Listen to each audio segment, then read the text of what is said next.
Dans le cadre de l'ouverture de la troisième journée du championnat national de première division guinéenne, les Super Olympiens d'une Afrique renaissante ont accueilli ce dimanche 19 janvier les Ashanti Golden Boys de Sigirigne au stade municipal de Koléa. Ce duel intense s'est conclu sur un score nul et vierge 0 but partout, où les deux équipes se sont partagées les points. À l'issue de cette rencontre âprement disputée, l'entraîneur de la SAG a évoqué les conditions de voyage difficiles qui, selon lui, ont impacté les performances de son équipe. Bon, je peux pas tellement parler de ça parce qu'on est venu un peu fatigué et on n'a pas eu le temps de faire une très bonne mise en place et c'est ce qui a fait un peu qu'on n'a pas pu bien jouer aujourd'hui. C'est tout ce que je peux dire. Non, juste c'est les remotiver parce que quand on joue contre une équipe comme Sora Academy, il ne faut pas s'emballer. Je les ai dit de mettre leurs pieds sur le ballon et de ne pas se précipiter. C'est ce qui a fait que les enfants ils ont mis leurs pieds sur le ballon.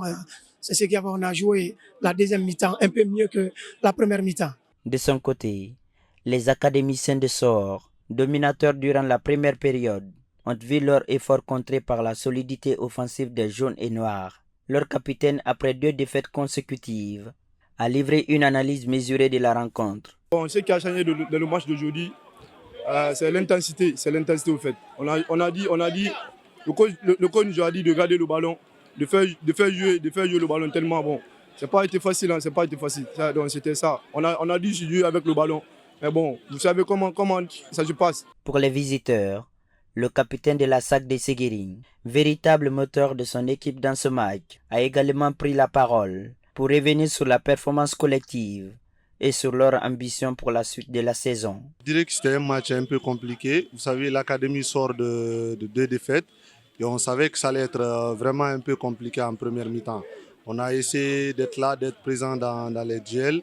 Et après la première explication, en deuxième période, on est revenu pour vraiment gagner le match. On avait à cœur de gagner et on est revenu très fort. On a eu des occasions qu'on n'a pas pu concrétiser et très malheureusement pour nous, on n'a pas pu gagner ce soir.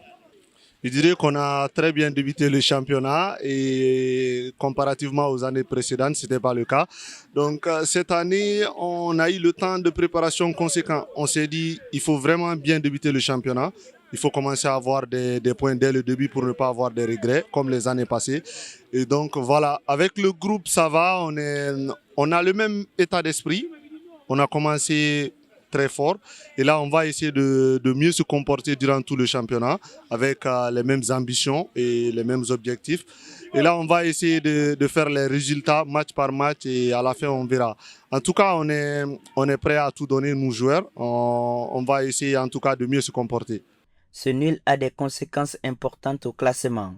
La SAG de Sigirigne perd sa position de leader et se retrouve désormais deuxième avec 7 points, à égalité avec le nouveau leader provisoire, la Renaissance Caïman Club de Kamsar. Quant à l'Académie Sor, ce point glané ne suffit pas à la sortie de la zone de relégation. Elle reste avant-dernière avec un seul point après 3 journées.